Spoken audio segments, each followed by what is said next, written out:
চাঁদাবাজি নয়, ভাঙারি দোকানের ব্যবসা নিয়ে দ্বন্দ্বের জেরে মিটফোর্ডের সামনে খুন হন ব্যবসায়ী সোহাগ। এমন চাঞ্চল্যকর তথ্য দিলেন পুলিশের ডিসি লালবাগ। শনিবার ব্রিফিংয়ে দাবি করা হয়, রাজনৈতিক বিবেচনায় নয়, প্রকৃত অপরাধীদের বিচার হবে। একই দিন আলাদা অনুষ্ঠানে স্বরাষ্ট্র উপদেষ্টা বলেছেন, মিটফোর্ড, চাঁদপুর কোনো ঘটনাতে আইনশৃঙ্খলা বাহিনী নির্লিপ্ত নয়। আরবের অন্ধকার যুগ যেন রাজধানী ঢাকার বুকে।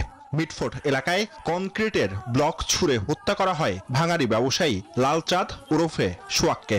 এর দুদিন পর সামাজিক যোগাযোগ মাধ্যমে ভাইরাল করা হয় সেই ভিডিও। নিন্দা, ক্ষোভ, বিক্ষোভের মুখে ঘটনায় জড়িত সন্দেহে 2 যুবদল নেতাসহ 5 জনকে আটক করে আইনশৃঙ্খলা বাহিনী। গ্রেফতারকৃতদের প্রাথমিক জিজ্ঞাসাবাদের তথ্যের ভিত্তিতে শনিবার ব্রিফিংয়ে চাঞ্চল্যকর তথ্য দিলেন পুলিশের লালবাগ জোনের ডিসি। বান্ডেল থাকলে প্রতি সেনমানিতে টাকা বাঁচবে।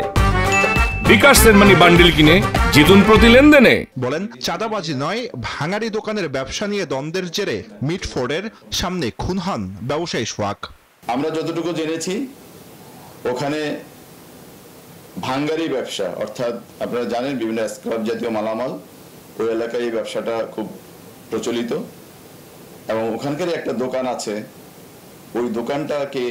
ওই দোকানটাতে কারা ব্যবসা করবে, এই ব্যবসাটা নিয়ে একটা দ্বন্দ্ব কাজ করছিল। যিনি হত্যাকাণ্ডের শিকার হয়েছেন এবং যাদেরকে ধারণা করা হচ্ছে হত্যাকাণ্ডের সাথে জড়িত, তারা পরস্পর সম্পর্কিত এবং ব্যবসাটা তারা একসাথে কিছুদিন করেছে।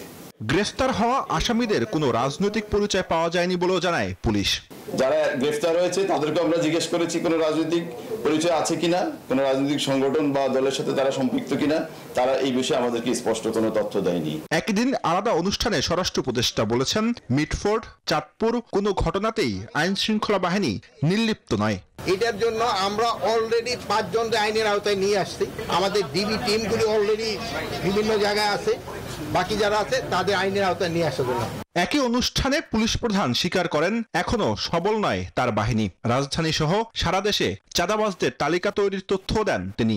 এই কয়েক মাসে আমাদের পক্ষে সবকিছু একেবারে সমাধান করে বের হয়ে আসাটা আসলে সম্ভব হচ্ছে না, কিন্তু আমরা সর্বোচ্চ চেষ্টাটা করছি। এ সময় অপরাধ তৎপরতা কমাতে রাজনৈতিক দলগুলোর সহিষ্ণুতা ও সহযোগিতা চান আইজিপি।